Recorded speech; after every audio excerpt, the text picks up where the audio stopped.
Coach Chot Reyes' turn, or maybe it will be a second straight victory for Coach Tim Cone. Okay, and TNT head coach Chot Reyes.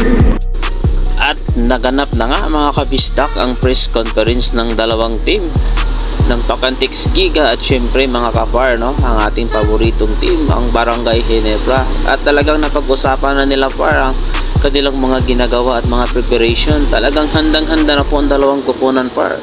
Napaka-exciting po ang larong ito par. At aabangan natin yan, no, ngayong October 27, 7:30 po par. Ito po ang ilan sa mga kaganapan. Before anything else, our prayers go out to mga kababayan natin, especially up north sa Bicol region.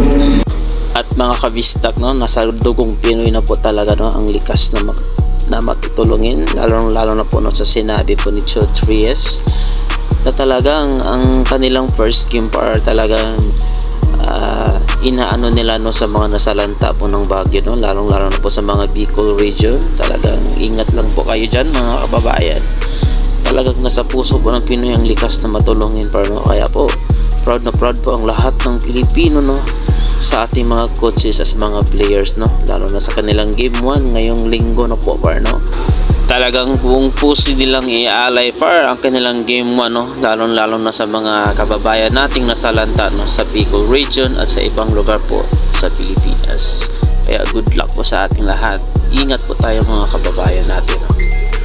Meron ganitong sakuna, there's a typhoon or at talaga nangang matagal na pala talaga nila itong ginagawa par, no, sa madalas kung mayroong mga trahedya talagang nag-aalay din talaga mga players at aking mga coaches, no, sa mga nasalanta po nating mga kababayan. Good luck po sa inyo mga coaches, no. Tuloy lang po ang laban at enjoy nating panoorin lahat ito par. They always contribute. So gawin natin ulit, Jack and LA from Gilas. So maraming salamat and we look forward to this.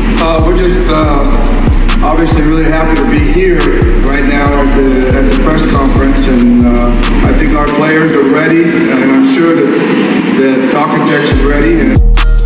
At yun na nga mga kabistak, talagang handang-handa na po ang ating paboritong coach, no, na si Coach Tim Cone. At isang tulong na lang mga kabistak, mapapanood na natin ang bakbakan po ng ating paboritong team, no, ngayong linggo na yan par, October 27. Talagang kaabang-abang na yan par, no. Talagang wag nating kaligtaan par. At maging ang ating coach na si Tim Cone par, talagang sinabi niya hindi na nila maihintay ang araw na yun. Pakinggan natin par. It's kind of like, can't wait to get it on, but that's it. Thank you. Thank you, Coach.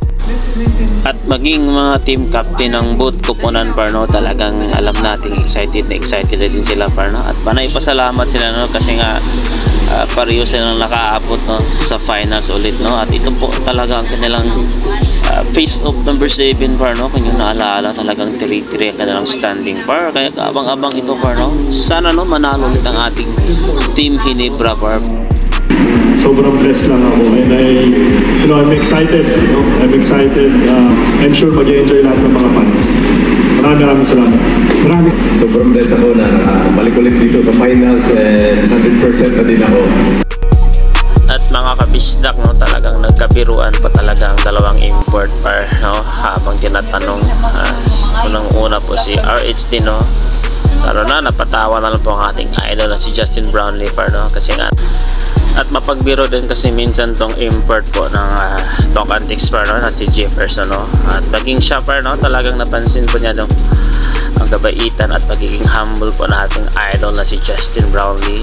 Lalo na po hinahantulad siya, no, kay Michael Jordan, kasi nga par, no, tinaguri ang Michael Jordan ng PBA po ang ating idol na si Justin Brownlee. Kaya po napapatawa naman po ating idol pa, no. At maging si idol natin par, talagang pinupuri din, no, ang kalakasan din, no, ang galing ni Jefferson, no. Kaya po nagmapurian silang dalawa par, no. Kaya magiging exciting talagang laro nila par, no. Kaya kaabang-abang ito par, at ating panoorin talaga na magiging laro at resulta po ng kanilang game 1.